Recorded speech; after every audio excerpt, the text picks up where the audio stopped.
এক বছর যাবত লেখাপড়া করছে, ওরা তো কোমলবতী শিশু, ওরা প্রতিদিন স্কুলে আসতে দুদিন যাবত আর ফেরত যেতেছে, সবাই বাসায় যায় কান্নাকাটি করতেছে, যাবো পরীক্ষা নেয় নাই।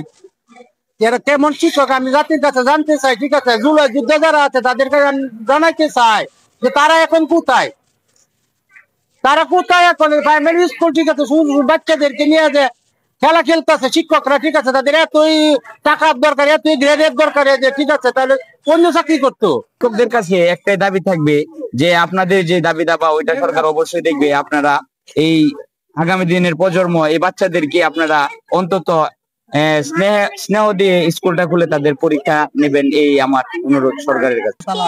3 দিন যাবত আমরা স্কুলে আসছি কিন্তু পরীক্ষা হচ্ছে না। প্রথম দিন আমাদেরকে বলছে যে পরীক্ষা হবে কিন্তু পরীক্ষা হচ্ছে না, বলছে পরের দিন হবে। দ্বিতীয় দিন আসছে, পরে বলছে আমরা পরীক্ষা হবে না। পরে আমরা কান্নাকাটি করছি, পরে উপজেলা গেছি, গিয়ে আমরা বলছি, পরে বলছে যে আজকে পরীক্ষা নেওয়ার চেষ্টা করবে, কিন্তু আজকে আইসা দেখি অফিস কক্ষে তালা লাগে ম্যাডামরা গেছে গা।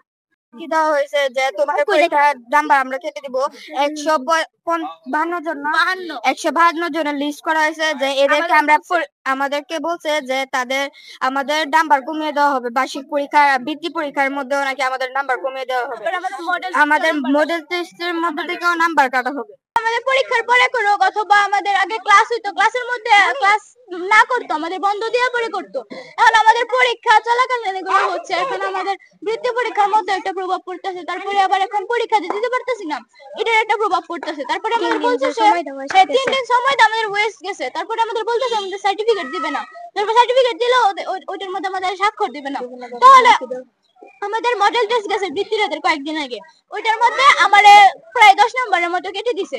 স্যার ম্যাডামরা কইছে যে কালকে বলে পরীক্ষা হবে, আমরা আইছি আর কই বলে পরের দিন আইছি কই বলে হইতো না। আর আমরা কি করছি, উপজেলা দিয়া জানাইছি বিষয়টা, পরে তারা আয়া আমরা কইতেছে বলে চেষ্টা করবো আজকে করানোর লেগে। আর আজকে আইছি বলে হইতো না, আজকে আয়া দিই যে তালা দিয়ে দিছে। আমরা যখন এসে দেখি যে স্কুলের এই অবস্থা, তখন আমাদের মনে অনেক খারাপ লাগলো আর কি। আমরা চাই যে আমাদের স্যার আসুক, আমাদের স্যার ম্যাডামরা আসুক আর আমাদের পরীক্ষাটা নেই। আমাদের পরীক্ষা নেবেন না এটা তো আর কথা না, তারা নিজের বেতনের জন্য আমাদের উপরে কেন চাপ দিতেছে, আমাদের কেন ওরা জিম্মি করতেছে। ক্লাসরুম গুলো খুলে আমাদের পরীক্ষা নেওয়ার ব্যবস্থা করেন, নাহলে আমরা যে এত পরিশ্রম করে পড়ালেখা করি এটা তো আমাদের বৃথা যাবে।